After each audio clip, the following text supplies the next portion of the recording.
Cordiales saludos, amigos y hermanos. Saludos desde el canal El Último Llamado Divino.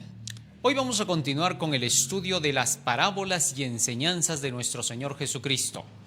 Dentro de las parábolas y enseñanzas de nuestro Señor Jesús, ahora vamos a empezar con una serie de parábolas proféticas, porque desde donde vamos a continuar con la parábola de hoy hasta el final del libro de Mateo, la gran mayoría ya son parábolas solo relacionadas con profecías, con eventos que se iban a desarrollar desde los tiempos de Jesucristo, la caída de Jerusalén, hasta la hora del juicio y la segunda venida de nuestro Señor Jesucristo.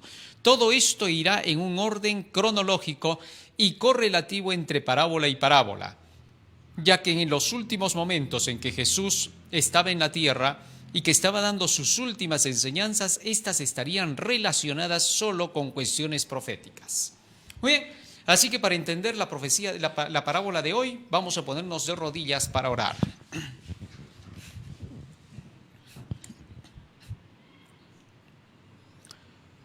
Bendito Padre que moras en los cielos, estamos agradecidos a ti porque nos das la vida y la salud.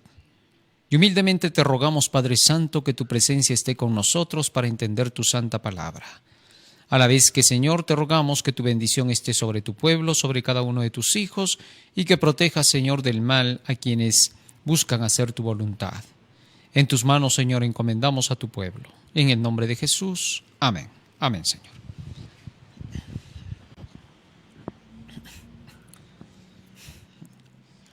Muy bien. La parábola para el día de hoy la encontramos registrada en el libro de San Mateo.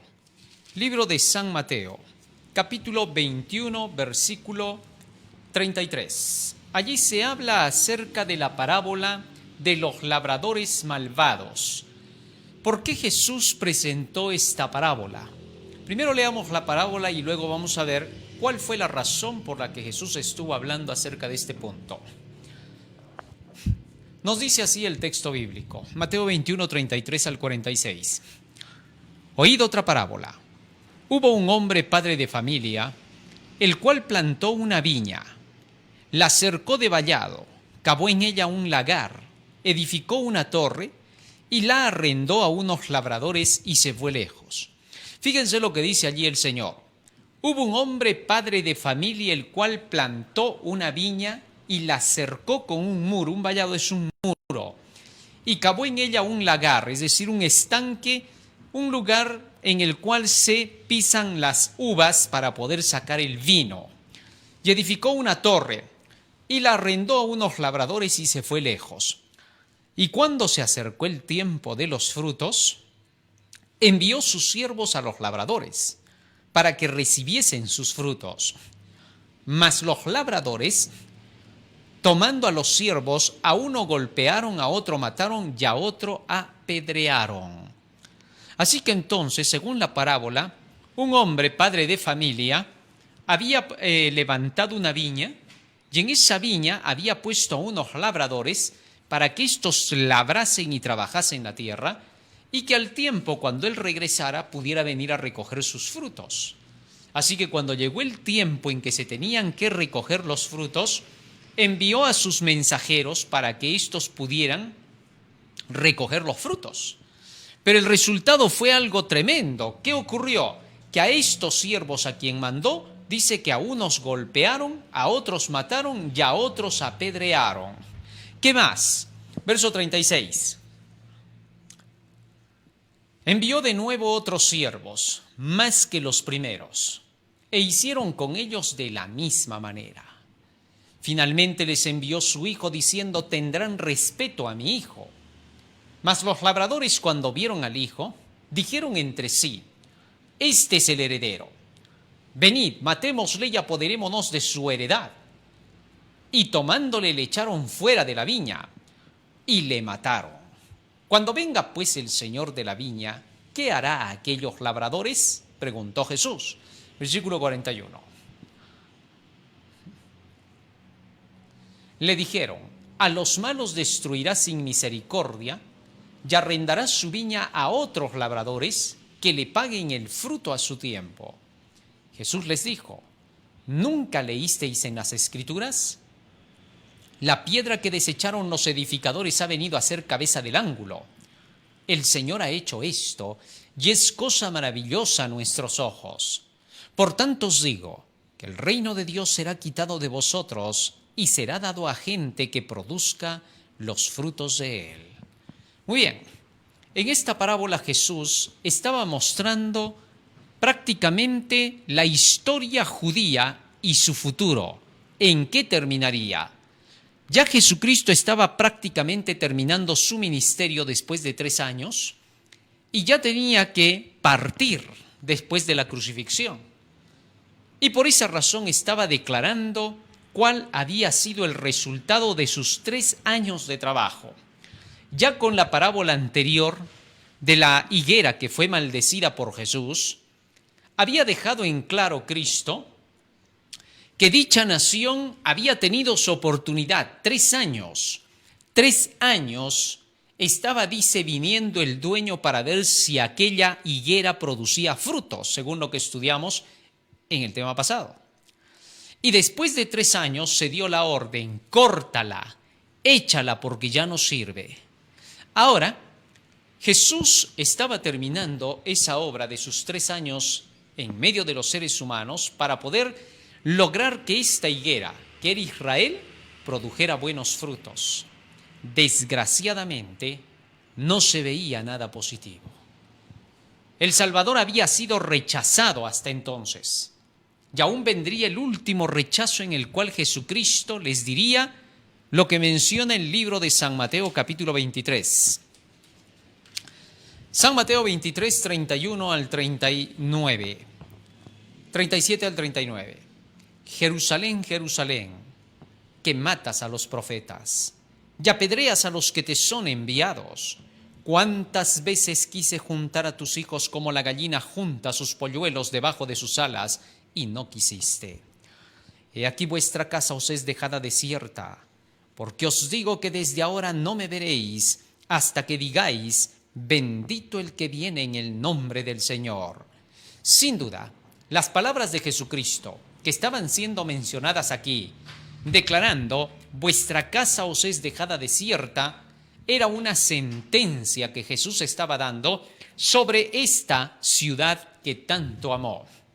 Esa ciudad judía a quien se le habían hecho las promesas desde los padres, desde Abraham, Isaac, Jacob, ahora rechazaba a su Mesías, rechazaba a su Salvador, y parecía que Jesucristo no quisiera separarse de esa ciudad, haciendo todo lo posible. Cuando llegó a Jerusalén en la entrada triunfal lloró, como que decía: no quiero ser separado de esta ciudad. Su llanto no era sentimental, Jesús no era sentimental. Lloró no porque era simplemente un sentimiento emocional, no. Lloró por la dureza, porque veía que a pesar de que se les presentaban los escritos, a pesar de que se les mostraba las evidencias de la verdad, no lo aceptarían, lo rechazarían. Y entonces la reacción de Jesús fue llorar por la dureza de los corazones. Lloró de impotencia. Así nos dice incluso el deseado de toda la gente: lloró de impotencia. ¿Por qué lloró de impotencia? Porque veía que todo lo que había hecho, todo el esfuerzo más misericordioso, todas sus obras llenas de amor, todos sus ruegos cariñosos que había hecho con sus reprensiones y llamados, habían sido rechazados por los dirigentes de esta ciudad y por la gran mayoría del pueblo. Era todo el pueblo de Dios, y solo unos cuantos que caminaban con él estaban aceptando su evangelio, y unos cuantos más que se les unirían, que los podemos ver en el aposento alto para el día del Pentecostés. 120 personas de tantos millones de judíos. Increíble. Pero bien, siendo así, lo que estaba ocurriendo en medio del pueblo, Jesús comenzó su parábola para poder llamar la atención. Estos fueron los últimos llamados que se estaba haciendo a la nación judía, a cada uno de sus dirigentes que estaban allí presentes, a aquellos que se supone que eran los guardianes del pueblo. A ellos iba dirigida ahora la parábola. Leámosla paso a paso. Oíd otra parábola.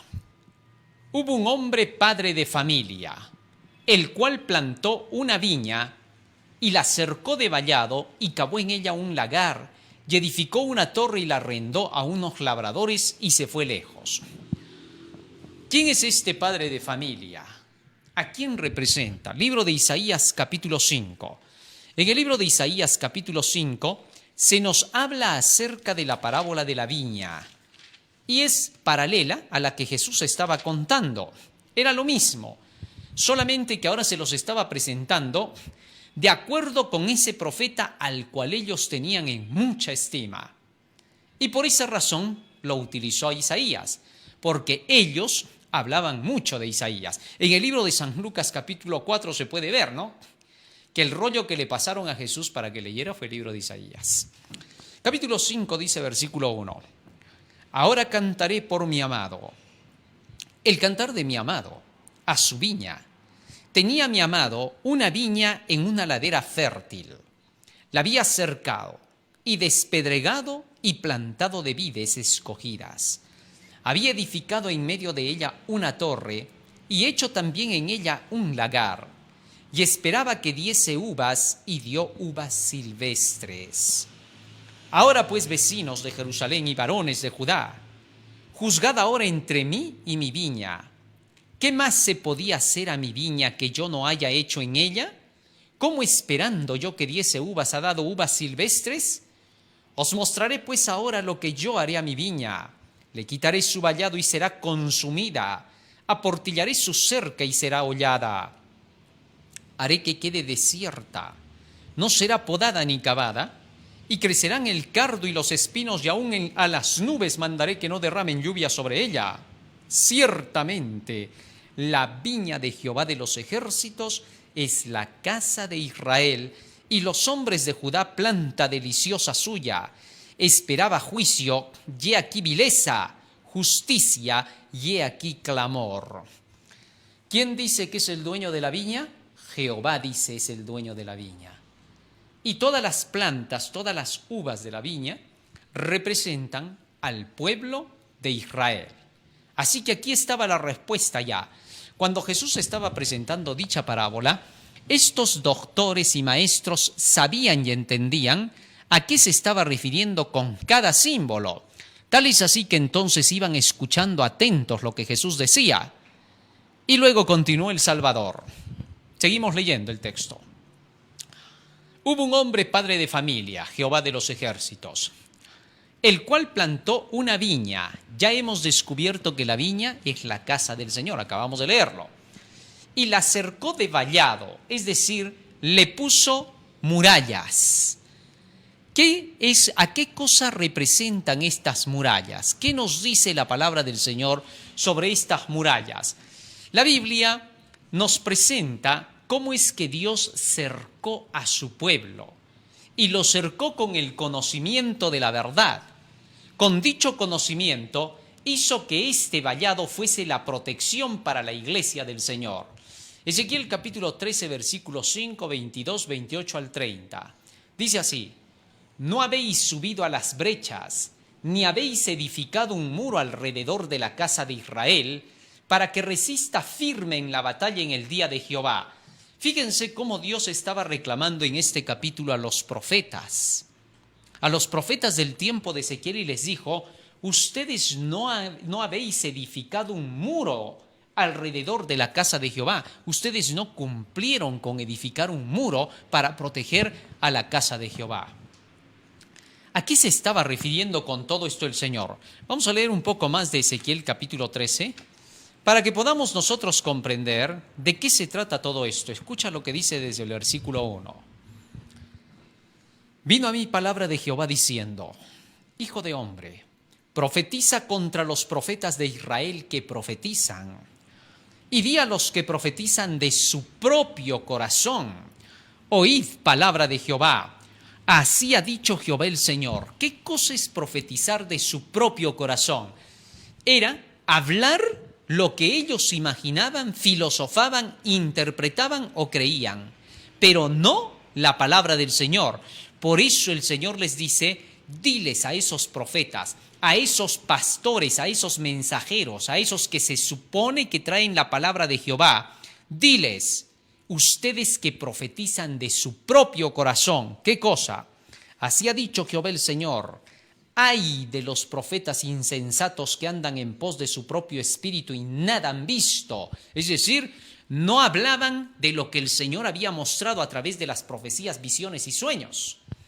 En tiempos antiguos Dios se revelaba a través de los profetas, enviándoles sueños y visiones, para que a través de estos el Señor pudiera conducir a su pueblo y todos debían de oír lo que decían los profetas. Cuando ellos traían eso se llamaba traer la palabra de Jehová. Enseñaban lo que Jehová les había mostrado. Lamentablemente, ya desde la antigüedad se veía que los mismos dirigentes del pueblo y el pueblo mismo, empujado por sus dirigentes, rechazaban estas invitaciones de Dios a seguir por su camino. Nos dice el libro de Segunda de Crónicas, capítulo 36. Segunda de Crónicas, capítulo 36, versículos 16 y 17. Escucha lo que dice acá. Dice la Escritura: mas ellos hacían escarnio de los mensajeros de Jehová. Vamos a leer desde el 15 para entender. Y Jehová, el Dios de sus padres, envió constantemente palabra a ellos por medio de sus mensajeros, porque él tenía misericordia de su pueblo y de su habitación. Mas ellos hacían escarnio de los mensajeros de Dios, menospreciaban sus palabras, burlándose de sus profetas, hasta que subió la ira de Jehová contra su pueblo y no hubo ya más remedio. Fíjate lo que dice aquí la palabra de Dios. Dice que Dios enviaba a sus mensajeros. Constantemente les enviaba palabra madrugando desde tiempos anteriores a que sucedan cosas negativas, ya los advertía. Pero ellos hacían escarnio de sus profetas, se burlaban de sus palabras y declaraban que los profetas eran meros fanáticos extremistas y locos. El mismo pueblo que sabía que debía de creer en sus profetas, llegaba el punto en que por más que estos profetas traían la palabra de Jehová, no les creían, no aceptaban las palabras del Señor porque querían vivir de acuerdo con sus gustos y de acuerdo con sus deseos, y los profetas venían reclamando buen comportamiento, frutos de arrepentimiento de parte del pueblo. De manera que entonces, con esto la Biblia nos muestra que habían profetas falsos y profetas verdaderos, y que los profetas falsos se caracterizaban por no traer palabra del Señor, y eso es precisamente lo que estaba reclamándoles Dios acá. Seguimos leyendo. Estamos en Ezequiel capítulo 13. Sigue diciendo, versículo 5. No habéis subido a las brechas, ni habéis edificado un muro alrededor de la casa de Israel para que resista firme en la batalla en el día de Jehová. Ajá, ahora les reclamaba a estos profetas falsos el Señor: ustedes no han puesto una muralla, no han puesto protección, no han dado mis palabras, no han enseñado mis caminos, no han enseñado la Biblia. Han enseñado ustedes sus propias interpretaciones, sus sentimientos, sus emociones, sus poesías. En lugar de enseñar el escrito está. Así no han puesto un muro de textos alrededor para proteger a mi pueblo. Sigue diciendo el verso 6. Vieron vanidad y adivinación mentirosa. Dicen, ha dicho Jehová, y Jehová no los envió. Con todo, esperan que Él confirme la palabra de ellos. Interesante, o sea, estos falsos profetas, después de que decían sus propias emociones y sentimientos, querían que Dios confirme lo que ellos estaban enseñando de falsedades. Pero confrontados con la ley y el testimonio, sus enseñanzas caían en descrédito. Y cuando caían en descrédito, estos se imponían con su autoridad, a pesar de que la gente les decía: todo lo que ustedes dicen no está escrito. Así no estará escrito, pero somos la autoridad, somos la organización y tienes que someterte a nosotros. De lo contrario, eres un rebelde, divisionista y sedicioso. Increíble. Todavía se iban y atropellaban a los fieles de Dios, aquellos que querían hacer la voluntad de Dios. Sigue diciendo el texto, versículo 7 y 8. ¿No habéis visto visión vana y no habéis dicho adivinación mentirosa? Pues que decís, dijo Jehová, no habiendo yo hablado. Por tanto, así ha dicho Jehová, el Señor, por cuanto vosotros habéis hablado vanidad y habéis visto visión mentirosa, por tanto, he aquí yo estoy contra vosotros, dice Jehová el Señor. Estará mi mano contra los profetas que ven vanidad y adivinan mentira. No estarán en la congregación de mi pueblo, ni serán inscritos en el libro de la casa de Israel, ni a la tierra de Israel volverán, y sabréis que yo soy Jehová el Señor. ¿Qué cosa es lo que estos pintaban al pueblo? ¿Qué le decían? Vamos a ver. Sigue diciendo el verso 10. Sí, por cuanto engañaron a mi pueblo diciendo paz, no habiendo paz, y uno edificaba la pared y aquí que los otros la encostraban con lodo suelto. Ajá, ahí está el vallado. Dice que ponían un vallado falso, un vallado de solo barro. No había nada bueno en ese vallado, en ese muro. Se caería con facilidad con cualquier cosa. Y fíjense lo que les dijo el Señor. Versículo 11. Diles a los recubridores con lodo suelto que caerá. Vendrá lluvia torrencial. La lluvia ya hemos dicho que es la palabra. La prueba de la palabra vendrá sobre sus enseñanzas. A ver si resisten a la ley y al testimonio. Vendrá lluvia torrencial y enviaré piedras de granizo que la hagan caer y viento tempestuoso la romperá. El hombre insensato su casa construyó sobre el barro. Sigue diciendo más. Y aquí cuando la pared haya caído, ¿no os dirán dónde está la embarradura con que la recubristeis? Por tanto, así ha dicho Jehová el Señor, haré que la rompa viento tempestuoso con mi ira, y lluvia torrencial vendrá con mi furor, y piedras de granizo con enojo para consumir. Así desbarataré la pared que vosotros recubristeis con lodo suelto, y la echaré a tierra, y será descubierto su cimiento, y caerá, y seréis consumidos en medio de ella, y sabréis que yo soy Jehová. Sin duda, en estas palabras el Señor está declarando que para poder hacer un buen muro, hacer una viña, una iglesia, un pueblo bien seguro, solo hay un camino. ¿Cuál? Que se haga una buena muralla. Y la muralla en este caso es la palabra de Dios. Dios mismo es fortaleza, refugio para su pueblo. Él es la muralla segura a través de sus enseñanzas, a través de su palabra. Dios no quiere una muralla basada en las filosofías humanas. Dios no quiere una muralla al estilo de las murallas que hacían los paganos sobre bases que eran fáciles de quebrar y romper. ¿Sí? Tremenda la situación. Muy bien, seguimos viendo qué nos dice la parábola. El Señor dice, vamos otra vez a San Mateo, el Señor dice acá, ¿cómo es que estaba hecha esta viña? Hubo un hombre padre de familia el cual plantó una viña y la cercó de vallado, es decir, la cubrió de las enseñanzas de su palabra, de su ley. Dios había levantado la viña de Judá, la viña de Israel, cercándola con todas las leyes que le dio a Moisés. Dios había dado todo lo suficiente para que esta nación fuese una nación poderosa. Ninguna de las naciones paganas tenía ese poder, esas enseñanzas. Era una nación sabia, inteligente. Todas las demás naciones veían que esta nación estaba bien estructurada y organizada. Así era. Sigue diciendo más. Cavó en ella un lagar y edificó una torre. El estanque, allí en ese lagar. El lagar representa al pueblo de Dios, a la iglesia de Dios, donde están todas las uvas, porque en el lagar se echan las uvas y se las pisa allí para poder sacar el vino. Por tanto, las uvas representan al pueblo del Señor. Estas uvas, hacia el final del tiempo, tendrán que pasar por un juicio para poder determinar quién se salva y quién se pierde. Libro de Apocalipsis. En el libro de Apocalipsis, capítulo 14, leemos acerca de este lagar.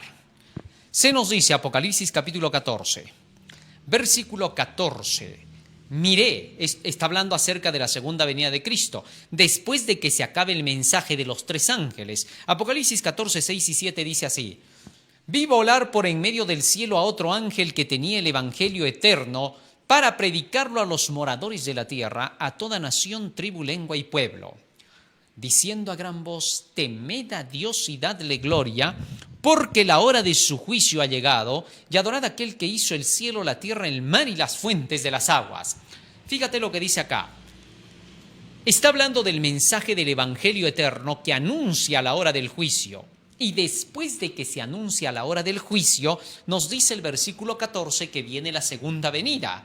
Dice: miré, y he aquí una nube blanca, y sobre la nube uno sentado semejante al Hijo del Hombre, que tenía en la cabeza una corona de oro y en la mano una hoz aguda. Y del templo salió otro ángel clamando a gran voz al que estaba sentado sobre la nube: mete tu hoz y siega, porque la hora de segar ha llegado, pues la mies de la tierra está madura. Y el que estaba sentado sobre la nube metió su hoz en la tierra, y la tierra fue segada. Salió otro ángel del templo que está en el cielo, teniendo también una hoz aguda, y salió del altar otro ángel que tenía poder sobre el fuego, y llamó a gran voz al que tenía la hoz aguda, diciendo: mete tu hoz aguda y vendimia los racimos de la tierra, porque sus uvas están maduras. Así que entonces, las uvas que se ponen en el lagar representan al pueblo de Dios, a todos aquellos que han entrado en la iglesia del Señor y que tienen que pasar por la hora del juicio. Así que entonces, en la viña que se había levantado, había la enseñanza de que todos tendrían que pasar por el juicio.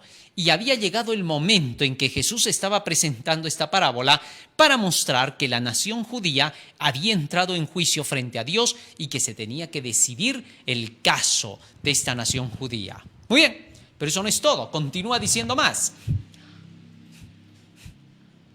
La cercó de vallado, cavó en ella un lagar, edificó una torre. ¿A qué representa la torre? Bueno, cuando nosotros nos vamos hasta el libro de Génesis, capítulo 11, allí encontramos la historia de una torre, la famosa Torre de Babel. Era una costumbre hacer torres siempre en la antigüedad y sobre todo cuando había que edificar una ciudad y hacer una viña. Cada viña también tenía sus torres, porque desde allí siempre los vigías estaban mirando, cuidando las viñas, etc.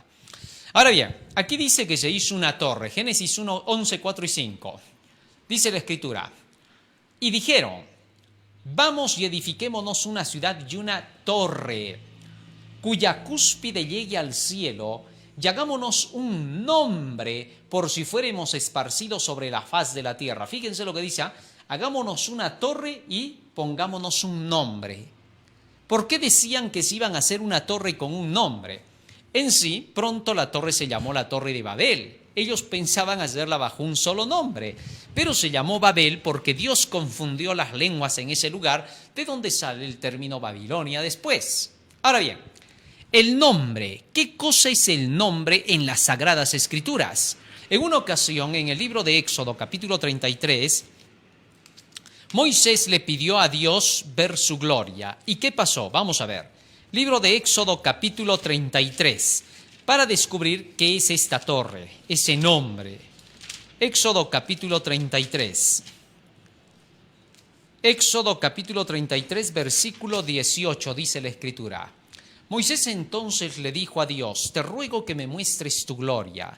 Y le respondió: yo haré pasar todo mi bien delante de tu rostro y proclamaré el nombre de Jehová. Ajá. Fíjate lo que le dijo ahora Dios a Moisés: yo voy a pasar todo mi bien delante de tu rostro y proclamaré mi nombre. O sea, el nombre de Dios iba a ser el bien que se iba a pasar delante de Moisés. Ahora, ¿qué cosa es ese bien que pasó delante de Moisés?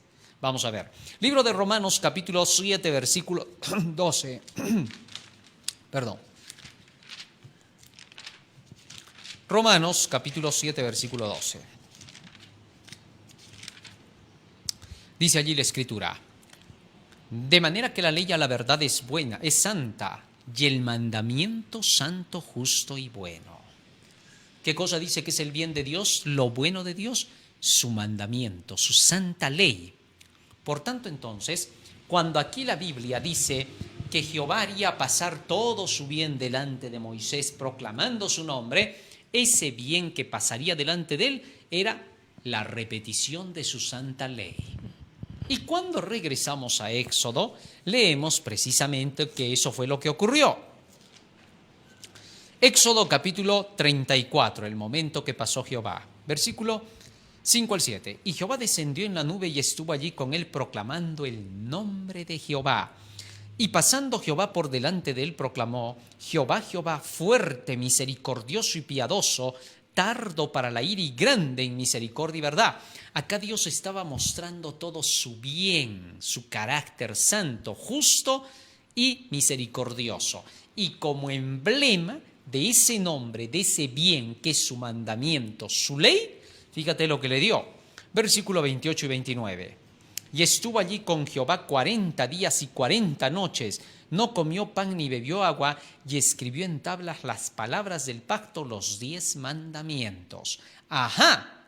O sea, que la torre, en este caso, representaba al nombre de Dios, a sus 10 mandamientos, a su ley. Su ley iba a ser la torre que iba a estar en medio de la viña como protección, para que desde allí los vigías pudieran proteger la viña. Así Dios puso su ley en medio de esa viña, para que esa ley fuese el centro, para que no se aparten ni a derecha ni a izquierda de esa ley, a fin de que prosperaran en todo, como se le había dicho a Josué. Josué capítulo 1, versículo 7. Fíjate lo que se le dijo a Josué. Capítulo 1, verso 7, dice la Escritura: solamente que te esfuerces y que seas muy valiente para cuidar de hacer conforme a toda la ley que le di a mi siervo Moisés. No te apartes de ella ni a derecha ni a izquierda, para que seas prosperado en todas las cosas que emprendieres. Así que entonces, el pueblo judío tenía la ley de Dios como su torre y nunca jamás debía de ser quitada del medio. Debía de anunciarse con fuerza la ley de Dios. El día que esa ley dejara de ser anunciada, entonces sus dirigentes habrían roto el gran pacto de Dios, el pacto que se hizo con Leví. Libro de Malaquías. Fíjate lo que dice allí. Malaquías capítulo 2, versículo 7.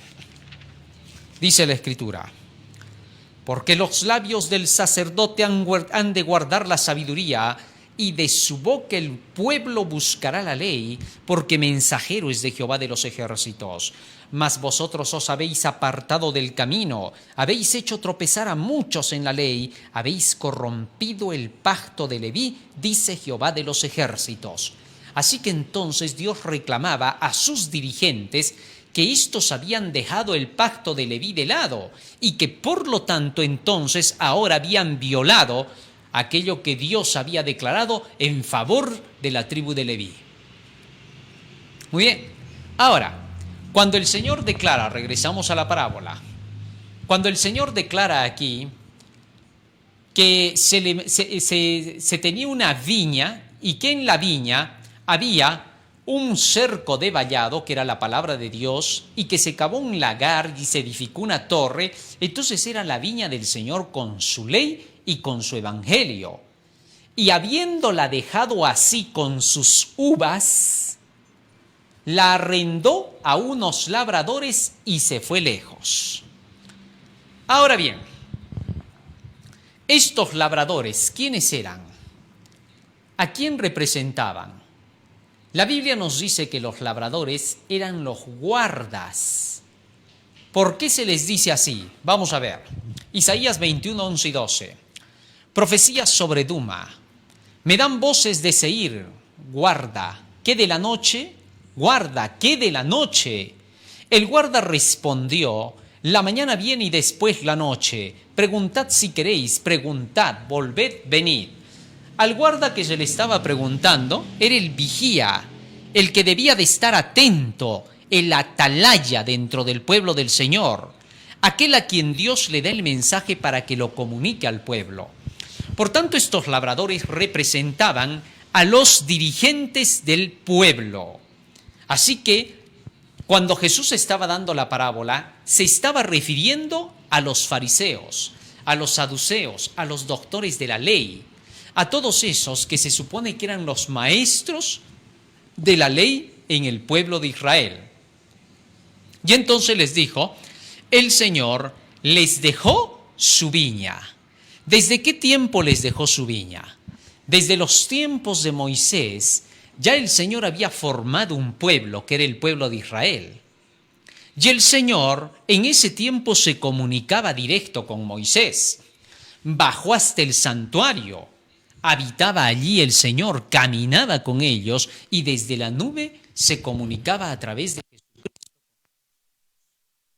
De manera que entonces, durante ese periodo de tiempo, el Señor dejó esta viña y se las dejó para que aquellos a quienes Él ponía como mensajeros para que se ocupasen del pueblo dentro del santuario, pudieran producir frutos.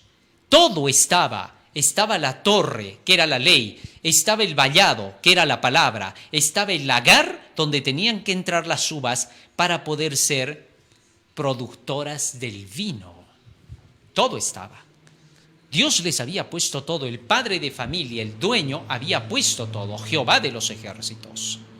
Y luego de eso, el Señor, después de darle todo a Moisés, ya no estaba tan cerca como en los días de Moisés, que estaba en el santuario en la forma de la Shekinah. Por eso dice la parábola, ¿qué sucedió? Regresemos a la parábola de San Mateo. Y la arrendó a unos labradores y se fue lejos. Se fue lejos significa que desde ese momento ya no se presentaba como en los tiempos de Moisés, con quien hablaba cara a cara. Después de eso el Señor se seguía comunicando, pero se comunicaba a través de los profetas, del Urim, del Tumim, de esas cosas que ya habíamos estudiado en el tema del santuario, ¿se acuerdan? Muy bien, así es como entonces el Señor luego se comunicó hasta la llegada de nuestro Señor Jesucristo, cuando viene en persona, en forma humana. Muy bien, y entonces, ¿qué pasó? Sigue diciendo Jesús. Y cuando se acercó el tiempo de los frutos, envió sus siervos a los labradores para que recibiesen sus frutos. ¿Qué cosa era el recojo de los frutos y el tiempo de los frutos? Libro de San Lucas, capítulo 3. Allí se hace mención de qué cosa eran los frutos. Lucas 3, 7 y 8. Cuando Juan el Bautista vino como profeta y decía a las multitudes que salían para ser bautizadas por él: oh generación de víboras, ¿quién os enseñó a huir de la ira venidera? Haced pues frutos dignos de arrepentimiento, y no comencéis a decir dentro de vosotros mismos: tenemos a Abraham por padre, porque os digo que Dios puede levantar hijos a Abraham aún de estas piedras. O sea, venir a reclamar los frutos, en este caso, era enviar mensajeros que vinieran a decirle al pueblo: hagan obras dignas de arrepentimiento. ¿Cuáles eran esas obras dignas de arrepentimiento? El mismo Señor Jesús había dicho en el libro de San Marcos capítulo 1, versículo 14 y 15, cómo reconocer las obras del arrepentimiento. Para algunos, reconocer las obras del arrepentimiento es que la gente haga buenas obras, que la gente se comporte bien, que la gente sea fiel a sus dirigentes, que la gente sea fiel al sometimiento que le den sus superiores. Dicen, esos son frutos de arrepentimiento. Son gente que se somete en todo a sus líderes y hacen todo lo que estos le dicen y así mantienen unida la iglesia. Esos son los frutos. Otros dicen, los frutos son la ganancia de almas, saber cuántas almitas has ganado. Ahí se van a ver todos los frutos. A más que bautices, más frutos tienes. No, señor. La Biblia no dice así. La Biblia dice a través de Juan el Bautista: haced frutos dignos de arrepentimiento. San Marcos 1, 14 y 15. Después que Juan fue encarcelado, Jesús vino a Galilea predicando el evangelio del reino de Dios, diciendo: el tiempo se ha cumplido y el reino de Dios se ha acercado. Arrepentíos y creed en el evangelio. Así que entonces, el evangelio iba a ser el que produzca el arrepentimiento. Y cuando se dice haced frutos dignos de arrepentimiento, se está diciendo hagan frutos de acuerdo con lo que les pide el evangelio. ¿Y qué cosa pide el evangelio? Libro de Apocalipsis, capítulo 14. ¿Qué pide el evangelio? Dice la Escritura, versículos 6 y 7. Vi volar por en medio del cielo otro ángel que tenía el evangelio eterno para predicarlo a los moradores de la tierra, a toda nación, tribu, lengua y pueblo, diciendo a gran voz: temed a Dios y dadle gloria, porque la hora del juicio ha llegado, y adorad a aquel que hizo el cielo, la tierra, el mar y las fuentes de las aguas. ¿Qué cosa pide, dice el evangelio? Temed a Dios, dadle gloria, adorad al Creador. Deuteronomio capítulo 6, versículo 2. ¿Qué cosa es temerle a Dios?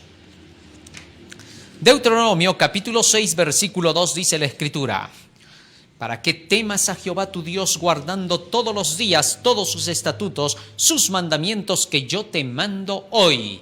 Así que entonces, el temor a Dios es guardar sus mandamientos. Y Dios quería que su pueblo guardara sus mandamientos. Así que cuando enviaba a sus mensajeros, como en el caso de Juan el Bautista, lo hizo con los profetas desde la antigüedad. Y les decía a estos profetas que tenían que exigir los frutos de arrepentimiento del pueblo, vale decir, la obediencia a sus mandamientos.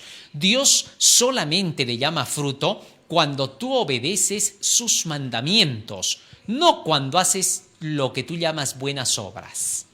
Sí, porque hay iglesias que inventan sus buenas obras. Durante la Edad Media, la Iglesia romana inventó que las buenas obras eran hacer penitencias, que eran hacer sacrificios, rituales, que era comprar indulgencias.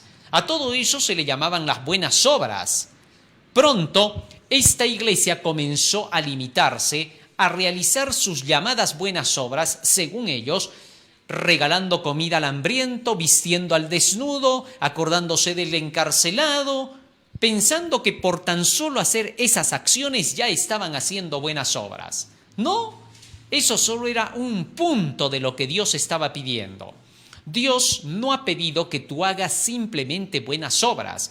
Dios te ha dicho que guardes sus mandamientos, y al guardar todos sus mandamientos ya estarás haciendo las buenas obras. ¿Por qué? Porque parte de los mandamientos de Dios es que tengas que visitar al enfermo, acordarte del necesitado, del hambriento y del encarcelado. Porque Él dice: tuve hambre y no me diste de comer, tuve sed, no me diste de beber. Pero esas buenas obras son el resultado de la obediencia a todos los mandamientos de la palabra de Dios. ¿Comprendiste? De manera que entonces no confundas las buenas obras con la obediencia a los mandamientos. La obediencia a los mandamientos incluye ya a las buenas obras. Y Dios lo que pedía era eso. Cuando nosotros hacemos eso, dice San Juan capítulo 15, versículo 8. San Juan capítulo 15, versículo 8. San Juan 15, 8. ¿Cómo le damos gloria a Dios? Dice: en esto es glorificado mi Padre, en que llevéis mucho fruto y seáis así mis discípulos. Los frutos, dice el apóstol Pablo en el libro de Gálatas capítulo 5, ¿qué cosas son? ¿Qué cosas se va a ver como fruto de la obediencia a los mandamientos de Dios? Si tú obedeces los mandamientos de Dios, esto es lo que se verá en tu vida. Escucha lo que dice acá. Gálatas capítulo 5, versículo 22 y 23. Mas el fruto del Espíritu es amor, gozo, paz, paciencia, benignidad, bondad, fe, mansedumbre, templanza. Contra tales frutos no hay ley. Es increíble. Cuando se hacen todas estas buenas acciones, estos frutos se ven, por la obediencia a los mandamientos de Dios, no hay una ley que los condene, porque es al contrario. Tú obedeces esa ley y esos son los frutos. Por tanto, la ley no te puede condenar cuando estos frutos se ven en tu vida. Muy bien. Así que entonces venían los santos hombres de Dios a reclamar los frutos. Cuando leemos esta parte en el libro de San Lucas, nos encontramos una explicación adicional que da Jesús. Vamos a ver, en el libro de San Lucas, ¿cómo se explica esto? Sobre la parábola. Vamos a la parábola en el libro de San Lucas. Si la tenemos en San Lucas, a ver, vamos a ver la parábola en el libro de San Lucas y veamos cómo allí Jesucristo explica esta parábola de los labradores malvados. Vamos a ver allí, y aquí hay un detalle que se adiciona, por eso es que estoy mencionando la parte que se menciona en el libro de San Lucas. Vamos a ver, en San Lucas capítulo 20, San Lucas capítulo 20, escuchen lo que dice acá, en relación a los labradores malvados. San Lucas capítulo 20, versículo 10. Y a su tiempo envió un siervo a los labradores para que le diesen del fruto de la viña. Pero los labradores le golpearon y le enviaron con las manos vacías. Volvió a enviar otro siervo, mas ellos a este también golpeando y afrentando le enviaron con las manos vacías. Y volvió a enviar un tercer siervo, mas ellos también a este echaron fuera herido. Ahora bien, 3 llamados menciona Jesucristo, 3 siervos, 1, 2 y 3. Ya desde los tiempos de Moisés en adelante, después de Moisés, el Señor había empezado a reclamar sus frutos, enviando los profetas, que ya vimos en Segunda de Crónicas, que los rechazaron. Luego, al pasar el tiempo, llegamos a los días de los profetas menores hasta Malaquías y Zacarías, donde el Señor vuelve a reclamar los frutos y persiguieron a estos profetas. Pero finalmente envió un tercero. Este tercero representaba a Juan el Bautista, el profeta que vino reclamando los frutos por última vez, justo antes de que llegara el Hijo de Dios. Porque si seguimos leyendo, nos dice así el texto bíblico. Versículo 12. Volvió a enviar un tercer siervo, mas ellos también a este le echaron fuera y herido. Entonces el señor de la viña dijo, ¿qué haré? Enviaré a mi hijo amado. Quizá cuando le vean a él, tendrán respeto. Así que entonces el último que envió el Señor fue rechazado, Juan el Bautista. No fue acogido, no fue aceptado. Y entonces dijo Dios, enviaré ahora a mi hijo amado. Ya que han despreciado a mis mensajeros que han ido a reclamar los frutos, ya que Juan el Bautista venía reclamando eso, haced frutos dignos de arrepentimiento. Entonces, al ser rechazado este tercero, Dios envía a Jesucristo. Interesante. Que Juan el Bautista sea representado como el tercero, que en Apocalipsis capítulo 14, versículo 9 hasta el 11 leamos acerca de un tercer mensaje angelical. Y que ese tercer mensaje angelical sea una representación de Juan el Bautista y de Elías. Hay mucha similitud entonces en esto. Hay un trabajo que debemos entender. Pero bueno, sucede que envía a Jesucristo. Enviaré a mi hijo. Y lo envió, ¿y qué pasó? Sigue diciendo aquí el texto bíblico. Versículo 14. Pero los labradores al verle discutían entre sí diciendo, este es el heredero, venid, matémosle para que la heredad sea nuestra. Increíble. Ahora Dios envía a su hijo. ¿Cómo sabían ellos si era el hijo o no era el hijo? Habían profecías. Ellos debieron de estarlas estudiando como debía de ser. Sabían muy bien que todo esto estaba profetizado. Vieron en Jesús suficiente evidencia para saber que Él era el Hijo de Dios. no estaban ciegos al 100%. Algo estaba pasando en esa nación judía para que rechazaran a Jesucristo. Habían intereses de por medio. ¿Cómo sabemos que en realidad ellos reconocían que Jesús era el Salvador, pero que aún así prefirieron negarlo? Vamos a ver. Libro de San Juan, capítulo 3. Fíjense lo que dice allí. San Juan, capítulo 3, versículo 1. Uno de los fariseos fue a visitar de noche a Jesús, muy conocido el hombre, Nicodemo. ¿Y qué cosa le dijo Nicodemo a Jesús? Sorpréndete. Versículo 1. Había un hombre de los fariseos que se llamaba Nicodemo, un principal entre los judíos. Y este vino a Jesús de noche y le dijo: Rabí, sabemos que has venido de Dios como maestro, porque nadie puede hacer estas señales que tú haces si no está Dios con él.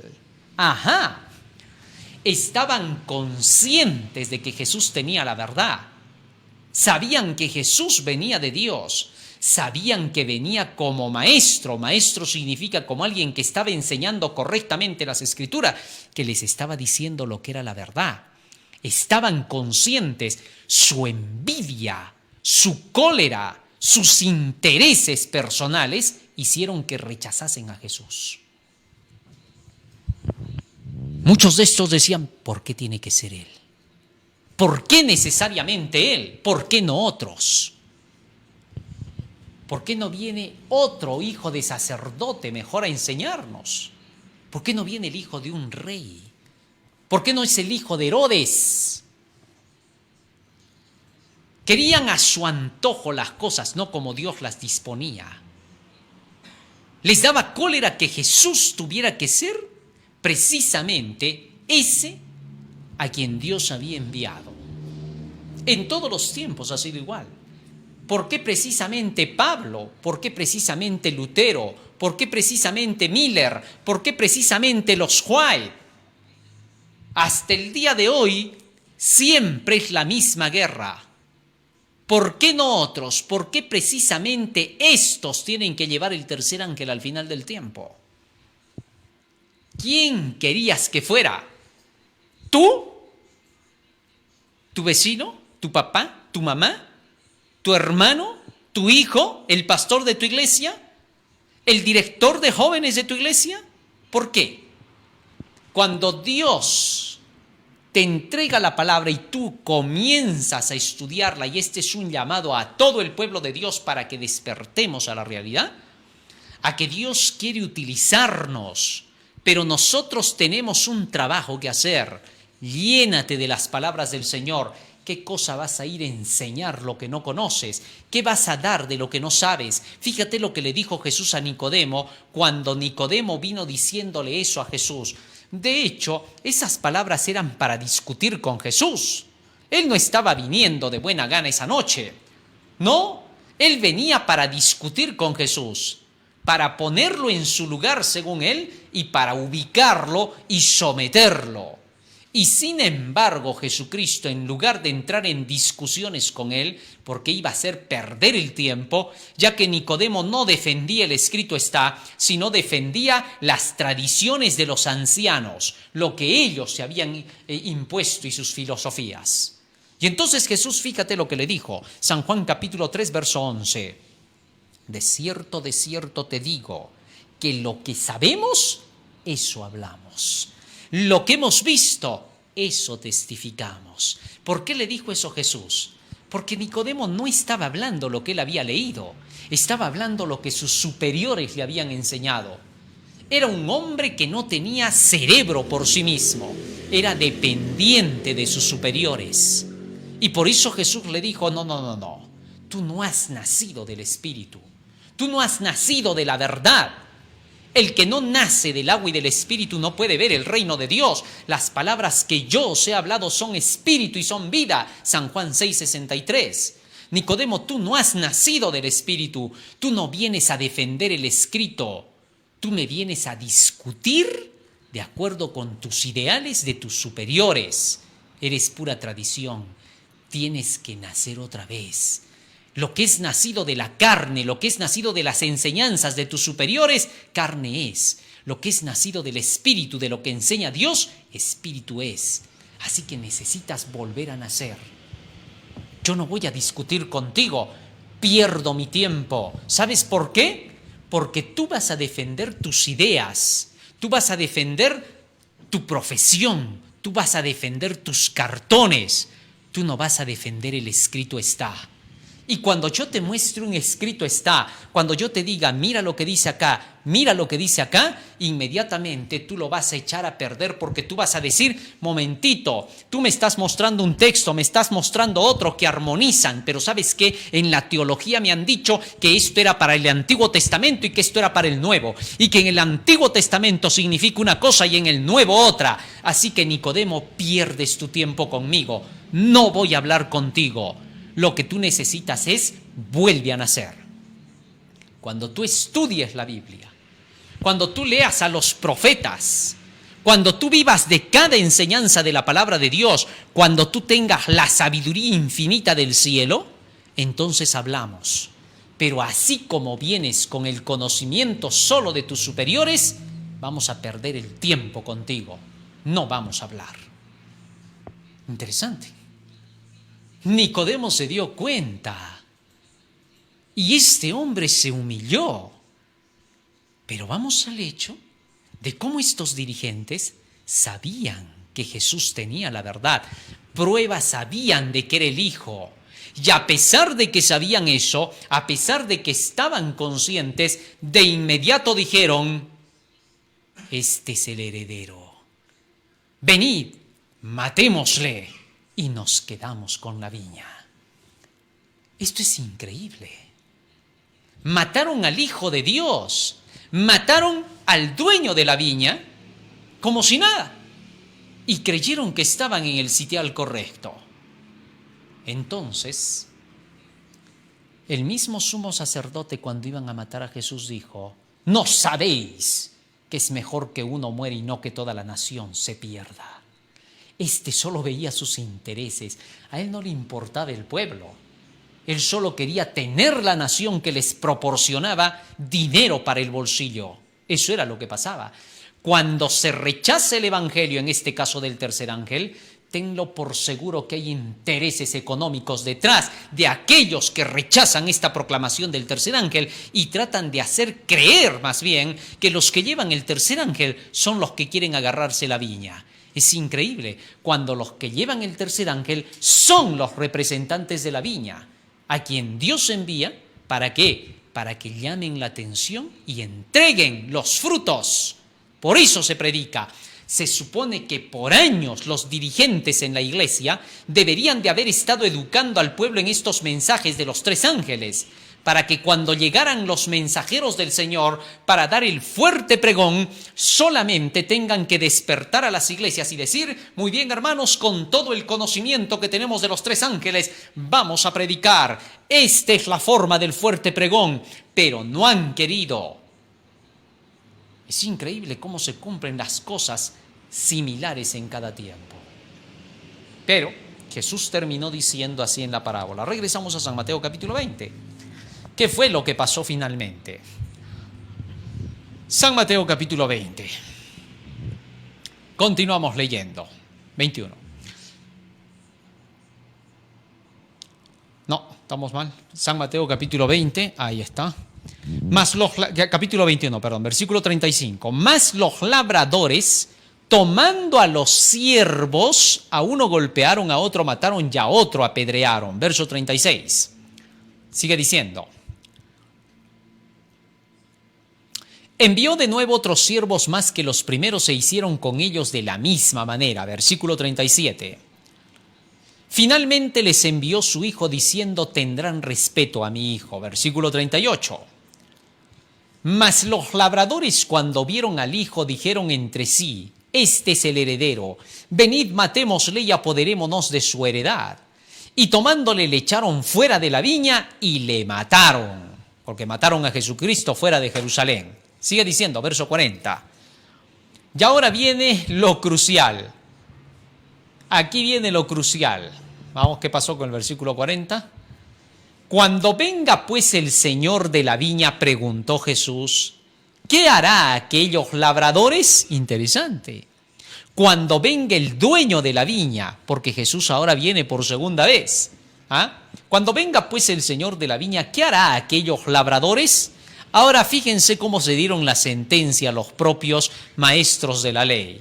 Le dijeron: a los malos destruirá sin misericordia y arrendará su viña a otros labradores que le paguen el fruto a su tiempo. Qué interesante. Ellos mismos se dieron la sentencia: a los malos destruirá. ¿Cuándo se cumplió esta sentencia que ellos mismos se dieron?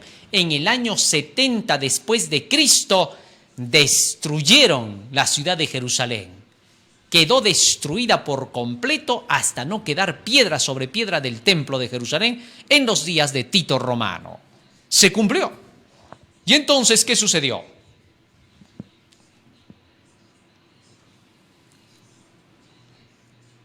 Se ha mareado acá nuestro hermano. Mateo 21, 42. Jesús les dijo: ¿nunca leísteis en las Escrituras? La piedra que desecharon los edificadores ha venido a ser cabeza del ángulo. El Señor ha hecho esto y es cosa maravillosa a nuestros ojos. Ahora Jesucristo se declaró ser la piedra. Efesios 2:20 dice: la piedra angular es Jesucristo mismo. Por tanto, entonces Jesús les estaba diciendo: ¿nunca han leído ustedes que la piedra que desecharon los edificadores llegó a ser la cabeza del ángulo? Y es que cuando se estaba haciendo el templo antiguo de Salomón, todos habían estado construyendo con las piedras que tenían listas, bien talladas y encuadradas, y estaban listas para la construcción. Pero había una piedra que tenía una forma angular muy caprichosa y no encajaba con ningún lado. Así que entonces, ¿qué hicieron? La botaron a la piedra a un lado y siguieron construyendo. Cuando se acabó de construir todo el muro, de pronto vieron que había un espacio que no encajaba y buscaron entre las piedras con qué encajarla. Y de pronto vieron esa piedra que habían desechado, que era justo la piedra del ángulo, y cuando la pusieron encajó perfecta allí en ese templo. Y así es como se terminó. Y ahora Jesús estaba haciendo alusión a ese tiempo. ¿Cómo es que la piedra que habían desechado los edificadores se convirtió ahora en cabeza del ángulo? Igualmente en la torre de Babel se construyó la torre, dice la Biblia en Génesis capítulo 11, se construyó la torre con ladrillo en lugar de piedra y se puso el betún en lugar de mezcla, el petróleo en lugar de mezcla. Así que entonces, la piedra que desecharon también esos edificadores venía a ser Jesucristo mismo. Al haber utilizado el ladrillo en tiempos de la Torre de Babel, estaban utilizando la sabiduría humana, que es de barro cocido, es el hombre.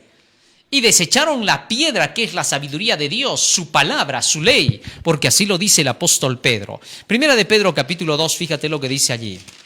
Primera de Pedro, capítulo 2. Versículo 8, 7 y 8 dice: para vosotros pues los que creéis, Él es precioso, Jesús, pero para los que no creen, la piedra que los edificadores desecharon ha venido a ser la cabeza del ángulo, y piedra de tropiezo y roca que hace caer, porque tropiezan en la palabra, siendo desobedientes, a lo cual fueron también destinados. La palabra entonces es la piedra. Así que entonces, cuando aquí se está haciendo mención, cuando Jesús está diciendo la piedra que desecharon los edificadores ha venido a ser la cabeza del ángulo, les estaba diciendo en otras palabras: mírenme, yo soy el que está trayendo las escrituras, la palabra, el escrito está, y ustedes están desechándola. Es interesante, les dijo Jesús, ¿cómo es que no han leído ustedes que los edificadores, los ocultistas de la Torre de Babel, los albañiles, masón, albañil, los ocultistas desecharon la cabeza, la piedra que es la cabeza del ángulo, que es la palabra de Dios, y ustedes están haciendo lo mismo, les dijo. Y ahora ellos se dieron cuenta que la parábola era directa para ellos. Continuó diciendo el Salvador. Versículo 43, por tanto os digo que el reino de Dios será quitado de vosotros y será dado a gente que produzca los frutos de él. Sin duda esto se cumplió. y el reino de Dios, la enseñanza, la verdad de Dios, la palabra, el evangelio de Dios, que era para que ellos lo proclamaran al mundo y como lo habían desechado, ahora sería entregado en manos de otros, los apóstoles. Aquellos que recibieron a Jesús, esos pescadores, ahora ellos recibían la comisión. A Pedro se le dijo: Pedro, a ti te daré las llaves del reino, para que todo lo que ates en el cielo quede atado en la tierra, y todo lo que se desate sea desatado también. Lo que se desate en la tierra sea desatado en el cielo. Ahora se le estaban entregando las llaves del evangelio al apóstol y luego también se les dio a todos los demás discípulos. En San Mateo capítulo 20, verso 18 dice: a los que les remitiereis los pecados les son remitidos, refiriéndose a todos los apóstoles para hacer la obra. Así fue como se cumplió esta parábola. Así fue como Jesús anunció proféticamente lo que ocurriría con estos labradores malvados que habían dejado de lado la palabra del Señor, que habían dejado de lado la ley de Dios y que habían enseñado sus propias mentiras y tradiciones humanas. El Señor finalmente termina desechando a la nación judía y entregando el evangelio para que salga a los gentiles. Lo mismo ocurrirá para estos últimos días con la segunda parte del evangelio, si es que el pueblo del Señor no reacciona, si cada dirigente dentro de la iglesia adventista del séptimo día no acepta el llamado del mensaje del tercer ángel. Si ahora se desecha, porque desechar la piedra es desechar este libro, el escrito está. Jesús no está en persona hoy con nosotros, pero está a través de su verdad, a través de su palabra. Yo estoy con vosotros todos los días hasta el fin del mundo, dice el texto bíblico. Por tanto, entonces, ahora es el momento de que no rechacemos esta palabra del Señor, porque podría ser el final de nuestra historia. Por tanto os digo que el reino de Dios será quitado de vosotros y será dado a gente que produzca frutos de él. Y el que creyere y el que cayere sobre esta piedra, sobre la palabra, será quebrantado, y sobre quien ella cayere le desmenuzará. Todo aquel que acepte esta palabra será quebrantado, se humillará y recibirá el poder del Espíritu Santo para proclamarla. Pero todos aquellos que choquen contra este libro, contra estas enseñanzas del mensaje del tercer ángel, serán desmenuzados, serán quitados del camino, porque el pueblo despertará, la gente abrirá los ojos, se dará cuenta de las mentiras y tomará partido con los que están llevando la palabra del Señor y darán toda su fuerza y todo su poder para que se termine esta obra. Así es como se cumplirá esta tarea, como Jesús lo declaró. Y oyendo sus parábolas, los principales sacerdotes y los fariseos entendieron que hablaba de ellos, pero al buscar cómo echarle mano temían al pueblo, porque éste le tenía por profeta. Encima todavía lo querían agarrar a golpes. Encima todavía, cuando lo escucharon y entendieron que a ellos se refería, comenzaron a decir dentro de sí: ¿cómo poder tenerte enfrente? Comenzaron a nacer los odios en sus corazones, en lugar de humillarse y en lugar de decir: estos somos nosotros y tenemos que hacer el cambio. No, Señor. Se endurecieron más. Ojalá no pase eso en este tiempo.